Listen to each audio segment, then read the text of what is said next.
nom du Père, du Fils et du Saint-Esprit. Amen. Mes très chers frères et sœurs, nous célébrons saint François d'Assise, peut-être un des saints les plus universels, parce qu'il parle à toutes et à tous. Et même nos frères protestants, par exemple, mentionnent régulièrement François d'Assise, et il est même en statue sur la cathédrale anglicane de Westminster, l'abbaye de Westminster, parmi les grandes figures de la chrétienté. François d'Assise est né en 1181 à Assise, petite ville d'Italie, ville fortifiée, puisque c'est l'époque où toutes les villes se battent entre elles. Nous connaissons les guerres entre pays. À l'époque, c'était d'une ville à l'autre, en Italie surtout, parce que certains tenaient pour l'empereur, d'autres pour le pape, d'autres pour... Et c'était une guerre permanente de ville en ville. Il est le fils de Don Pietro Bernardone, qui est un tisserand, marchand de tissus, négociant en tissus, et de Dame Pica. Elle s'appelle Pica, ce n'est sans doute pas son vrai nom, mais un surnom, parce que la tradition fait qu'elle était tout simplement d'origine picarde. En effet, son mari venait tous les ans à la plus grande foire au tissu d'Europe qui se tenait à Châlons-en-Champagne, et il l'aurait sans doute rencontré à cet endroit-là et emmené avec lui. François est donc destiné à devenir négociant en tissu. Ça ne le passionne guère. Il préfère justement la guerre. Et il a, comme les trois quarts des hommes de sa ville, envie de devenir chevalier pour aller combattre les voisins. D'autant plus qu'il faut bien reconnaître que la vie de chevalier est plutôt sympathique, parce qu'on a plutôt belle figure, et devant les filles, ça fait un certain effet. D'autant plus que la réputation de François est d'être extrêmement beau. Alors forcément, les conquêtes, les jeunes femmes sont présentes, on ne combat pas souvent non plus, il y a 3 ou 4 batailles dans l'année, tout le reste du temps, on peut aller faire la fête à la taverne avec ses copains, et de charmantes demoiselles. Donc la vie se présente plutôt bien pour François. Néanmoins, il a ce qu'on appellerait maintenant des crises mystiques. Il se rend compte des fois de certaines choses qui le choquent. Et lors d'une bataille, il va être fait prisonnier. Et durant cet emprisonnement, il va vivre une forme de maladie, fièvre, toutes sortes de choses. Et là, il commence à se dire sérieusement, je ne suis pas sur la bonne voie. Mais ouf, allez, que faire? En même temps, il se balade dans la campagne régulièrement autour d'Assise, et un jour, il se balade près de San Damiano, qui est une petite église en ruine. Et oui, mes frères et sœurs, ce n'est pas une nouveauté du XXIe siècle d'avoir des églises en ruine. Déjà, au XIIIe siècle, il y avait des églises abandonnées. Il voit cette vieille église complètement écroulée. Il rentre dedans, et il y a un crucifix très grand. Des fois, dans les films, on s'imagine que le crucifix de Saint-Damien, c'est pas... Non, en fait, il n'en suffit plus de 3 mètres de haut. On a pu prier devant, c'est très très grand. Et il est sur l'autel de celui qui est au-dessus, habituellement, l'autel de Saint-François. C'est une icône, en fait. C'est un crucifix icône. Et ce crucifix se met à parler. François répare mon église.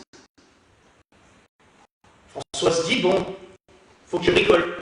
Je vais restaurer le bâtiment. Donc, il récupère un peu de matériaux, il appelle les communs et il commence à restaurer cette église. Mais ça ne le comble pas, ça ne lui suffit pas. Et un jour, il se rend vraiment compte que ce n'est pas là que le Seigneur l'appelle, il l'appelle bien plus fort, bien plus puissamment. Alors, il va faire des choses qui s'éclairent de nos jours, le ferait passer pour un fou, Je pense même que de nos jours, on le ferait enfermer. C'est malheureux à dire, mais puisqu'il va prendre les tissus de son père et les distribuer gratuitement aux pauvres, ce qui déjà va lui causer des gros ennuis. Son père va le faire traîner devant le tribunal de l'évêque, un dimanche des Rameaux, avant la messe.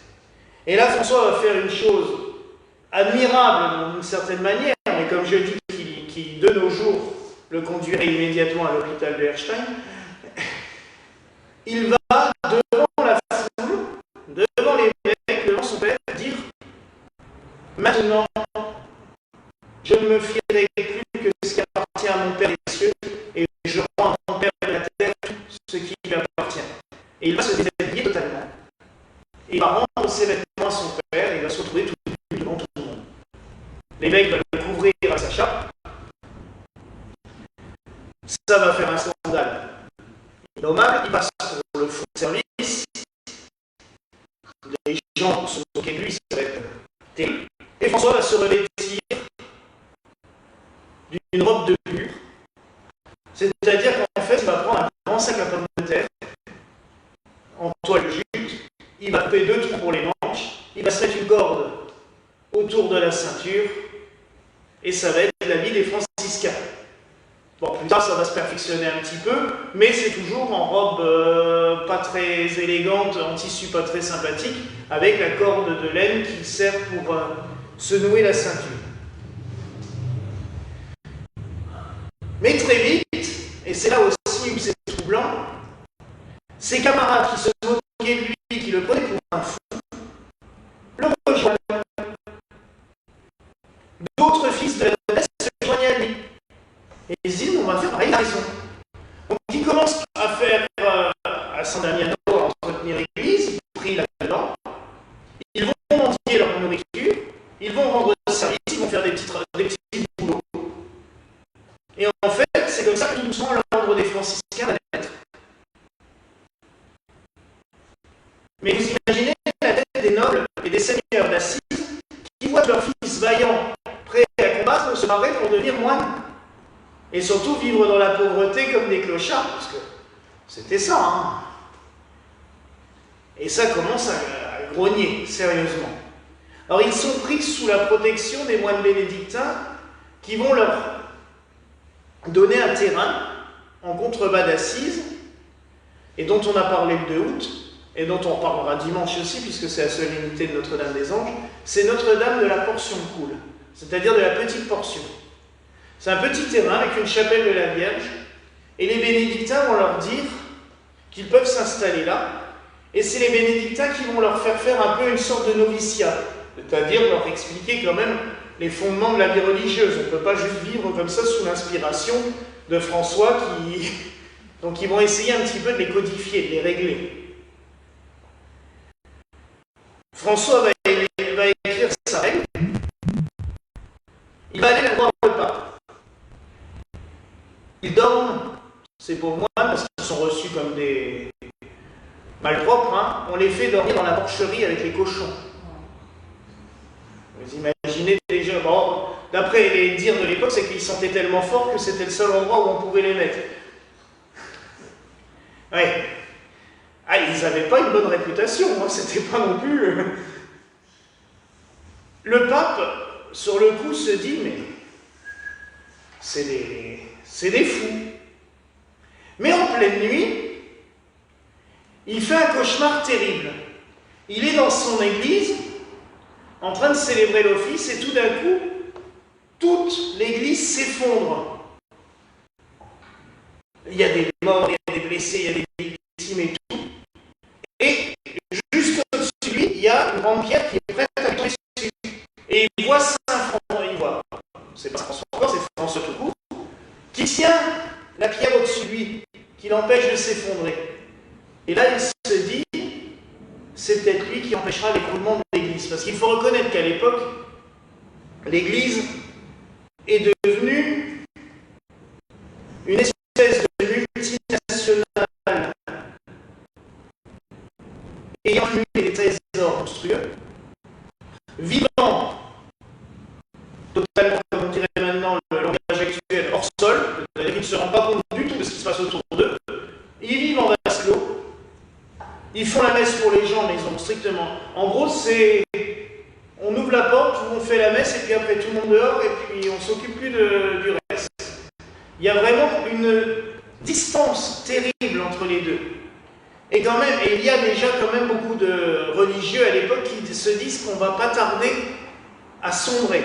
C'est d'ailleurs à cause de ce manque total de charité et d'amour qu'il y a dans l'Église que naissent des hérésies à cette période-là, les cathares, les mogomiles, qui veulent réformer l'Église, mais le problème, ils veulent la réformer avec les armes. Ça, résultat des courses, la réponse en face, c'est les armes aussi, et ça finit en bain de sang. Saint François, lui, veut juste réformer l'Église avec l'Évangile, et la prière, et la foi, et l'amour. Et le pape, là, du coup, en faisant ce rêve, se dit, peut-être que c'est la solution au problème. Donc il rappelle François, on va aller chercher dans la porcherie le lendemain matin, en leur disant, le pape veut vous voir. Ça devait être sympa. Et il leur dit, allez-y, je vous bénis, faites. Ça va donner une stature à François. Il retourne à Assise, et les religieux commencent à devenir de plus en plus importants. En parallèle, il y a la plus belle fille d'Assise qui a décidé de tout quitter, qui ne veut pas se marier, aux grandes dames de sa famille, et qui décide de tout quitter pour suivre François. Elle s'appelle Claire. Là, de nouveaux scandales. Quoi? La plus belle fille d'Assise, d'une famille fortunée qui refuse le mariage pour aller suivre ce fou dangereux. On recommence les rixes, les engueulades, ça se bat, ça se dispute. Mais Claire est têtue, très têtue, au point qu'elle s'enferme dans un couvent chez les sœurs bénédictines, et quand son oncle vient pour la récupérer le petit matin, elle a fait les vœux durant la nuit dans les mains de la supérieure qui lui a coupé tous les cheveux. Donc je dirais que j'utilise un langage un peu cru, mais c'est à peu près ça, elle est plus vendable. Une fille avec les cheveux rasés, à l'époque, c'était... Donc l'oncle cède un petit peu à la pression. François accueille Claire parmi les franciscains, mais lui dit « Tu ne peux pas vivre avec nous ». Forcément, une fille avec tous les moines, puisqu'elle ressemble quand même plus à des clochards qu'à des moines. Donc il lui donne San Damiano, la première maison où il était, et Claire va rassembler des religieuses, sa sœur, Agnès, et plus tard même sa mère, fera vœu monastique dans les mains de sa propre fille. Ça, c'est très beau. Et les Clarisses, puisque ça va devenir les Clarisses, vont prier, cloîtrés dans le monastère, prier pour que les œuvres des moines franciscains se développent et leur mission. Parce que très vite, on va appeler Saint François un peu partout. François va être, à l'époque, c'est même complètement fou. Il va en Égypte. Il va rencontrer le sultan pour d'ailleurs essayer de négocier la paix qu'il va obtenir. Mais à peine revenu au camp, il y a un cardinal qui décide qu'il a envie de faire la guerre quand même et qui envoie toute son armée face au sultan. Ils se font décimer, c'est un massacre. Alors que François avait négocié la paix juste avant. Bon. Vous savez, le pouvoir, c'est toujours quelque chose. Hein. Mais François va jusque-là. Les franciscains ont des martyrs très vite aussi. Parce qu'ils sont au boulot en permanence. L'ordre va se propager très vite. Il va avoir des frères qui vont le rejoindre, qui vont devenir des grands saints. Antoine de Padoue va devenir un des disciples de François. Ils vont se connaître. Saint Bonaventure. Tout plein de grands personnages comme ça rentrent dans l'ordre. À tel point qu'une dizaine d'années avant la mort de Saint François, ils sont 3000 religieux. Et il va y avoir à la portion poule un événement fantastique qui s'appelle le chapitre des nattes, parce que tous les frères de l'Europe entière, donc c'est pas où les loger. Alors on va construire en vitesse des cabanes avec des nattes tressées de feuilles et tout ça, pour héberger tous ces moines qui se réunissent autour de François Et l'homme est très prospère. Mais qu'est-ce qu'il prêche en fait? Parce que c'est ça aussi qui est intéressant. Qu'est-ce qu'il veut? Il veut la pauvreté. D'ailleurs, il honore tellement la pauvreté qu'il l'appelle dame pauvreté. Et à l'époque, quand on disait à quelqu'un dame, c'était une marque d'honneur envers quelqu'un. Il vit aussi en totale communion avec la création. Mais une communion profonde. C'est pas une vie, c'est vraiment au fond lui-même. Mon frère soleil, ma sœur l'eau, notre mère la terre. Il leur parle. Il a un amour profond pour la création. On en parlait avant, même avec les animaux. Un jour, il passe à Gubbio. Et la ville est terrorisée parce que tous les jours, un loup rôde autour de la ville, et ceux qui n'ont pas eu le temps de rentrer le soir dans la ville, on en a retrouvé quelques-uns en petits morceaux. Il avait dû faire son casse-croûte. Et François, lui, il y va. Et il l'appelle mon frère loup. Et comme on le voit sur les images, le loup va lui tendre la patte. Et il va lui dire, arrête de terroriser les habitants de cette ville, et en échange, je te promets que personne ne te fera du mal. Et à partir de là, les habitants de Gubbio nourriront le loup qui ne leur fera plus jamais de mal. Un jour, sur le mont Arverne, les frères sont surpris parce qu'ils entendent piailler, piailler, piailler, piailler. Il y a des centaines d'oiseaux sur un arbre. Et ces oiseaux piaillent tout simplement parce que François est en dessous. Et il est en train de leur expliquer les évangiles. Mes frères les oiseaux, et il leur prêche. Saint Antoine de Padoue fera pareil avec les poissons au large de Rimini. Mais c'est vraiment un amour profond. Et on doit énormément de choses à François. D'ailleurs, je précise aussi que François n'a jamais été prêtre.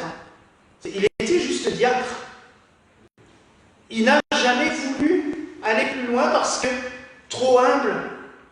Non, moi je ne suis pas digne d'être prêtre. C'est l'un des plus grands saints de tous les temps, mais il n'est pas digne d'être prêtre pour lui. Mais on lui doit une petite chose. Je l'avais mis l'année dernière quand on avait mis la banderole, parce que l'année dernière, ça faisait 800 ans qu'il avait eu cette idée. Un jour, il est à Greccio. Et c'est Noël. Et il a l'idée de demander à un paysan d'emprunter sa branche. Il va chercher un âne, il va chercher un bœuf, il les met dans cette branche. Il met une mangeoire au milieu, et il demande à une jeune maman de venir avec son bébé et le papa. Et il fait la première crèche. C'est à Saint François que l'on doit la crèche, les représentations de la nativité. Et ça fait 800 ans à Noël dernier. Donc vous voyez mes frères et sœurs, on lui doit plein de choses. La dévotion à la passion aussi. D'ailleurs les franciscains vont créer un peu plus tard le chemin de croix. Parce que Saint François, tous les jours, médite sur la passion du Christ. Heure par heure, il revit les moments. Le matin, l'arrestation, la condamnation à mort, la crucifixion à midi, la mort du Christ à 3 heures. Il revit par la prière, par la méditation, il va même composer un petit office de la Passion pour se souvenir de tout ça. Il va tellement vivre la Passion qu'1 an avant de mourir, un 17 septembre, il est dans un ermitage, et comme nous l'avons chanté dans la prose, le Christ lui apparaît en croix, avec des ailes de séraphin autour, dans une image extrêmement forte, puisque c'est comme dans un grand feu, et il lui imprime dans les mains, les pieds et le cœur, les plaies, les stigmates. Saint François sera stigmatisé le 17 septembre. Il les gardera jusqu'à sa mort 1 an après. La dernière année de sa vie va être compliquée. Il est malade, il souffre beaucoup, quasiment aveugle. Et en plus, il a un adjoint frère Élie, qui est de bonne volonté, mais qui est extrêmement autoritaire. De nombreux frères ne supportent pas, et certains partent, même c'est François qui à chaque fois arrive à raccommoder. Et frère Élie va absolument imposer une règle dure, stricte. C'est pas ce que François veut, mais il va être obligé de céder. Parce qu'il faut dire quand même qu'ils sont 3000 et qu'il faut les gérer, donc c'est vrai qu'il faut quand même des cadres. Mais François va pas finir heureux, parce que c'est une souffrance pour lui. Ils vont le ramener à Assise, près de la chapelle de la Porte-sur-Roule, où on a quand même commencé à construire quelques petites maisonnettes en dur. Et dans la maisonnette qui lui est dédiée, dans sa cellule, il va s'endormir le 3 octobre au soir. Et c'est là que il meurt en 1226. Pardon. Donc il a à peine 45 ans. C'est pas vieux. Et il a fait une œuvre providentielle en si peu de temps. Il va être canonisé 2 ans après. Tellement son renom est important. D'ailleurs, quand il meurt, il est enterré à la sortie d'Assise.